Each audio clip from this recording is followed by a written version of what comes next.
L'île de Nantes, aussi appelée l'île Beaulieu, est le cadre depuis 2003 d'un grand chantier de rénovation urbaine assuré par la Société d'aménagement de la métropole Ouest Atlantique.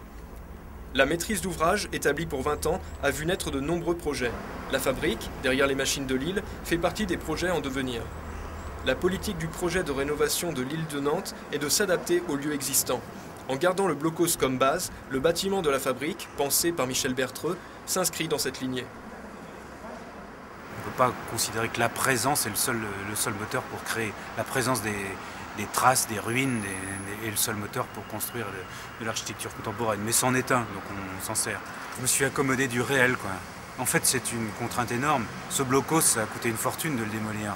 Il a fallu casser 2,50 m de béton, puis casser tous les planchers et les refaire. Sa présence donne une sorte de force au projet. C'est-à-dire qu'un gros bloc de béton, par association d'idées, on peut considérer que c'est le lieu où va se faire le rock. Donc ça donne une sorte de dureté, de présence, et puis on profite de la chose déjà là pour la transformer. Le moteur, c'est la transformation. L'île de Nantes, c'est une sorte d'aspirateur urbain finalement.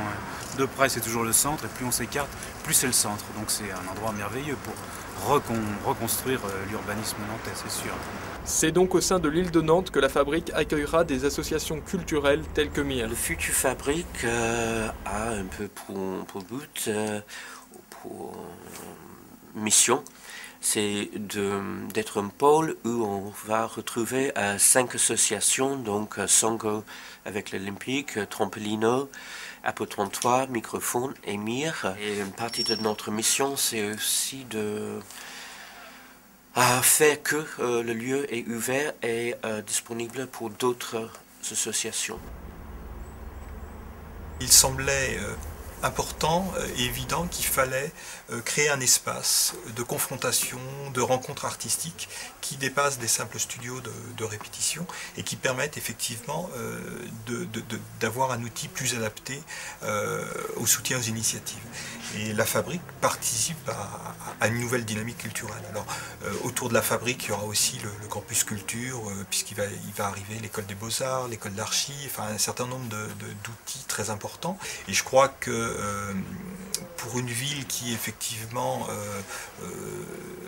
a mis des ambitions en matière culturelle, je crois que l'équipement de la fabrique sera un équipement de développement, de rayonnement et de dynamique, de nouvelles dynamiques. C'est vrai que pour l'ensemble des acteurs qui sont présents dans le projet fabrique, c'est bien une évolution de leur projet et des perspectives qui s'ouvrent. La fabrique rapproche la culture du centre de Nantes et la réunit dans de nouveaux locaux. Ainsi, elle illustre bien ce renouveau de l'île de Nantes, qu'il l'est tant du point de vue culturel que du point de vue architectural. La livraison est prévue pour fin 2010, laissant la place à d'autres projets qui participeront aussi au renouveau de l'île de Nantes.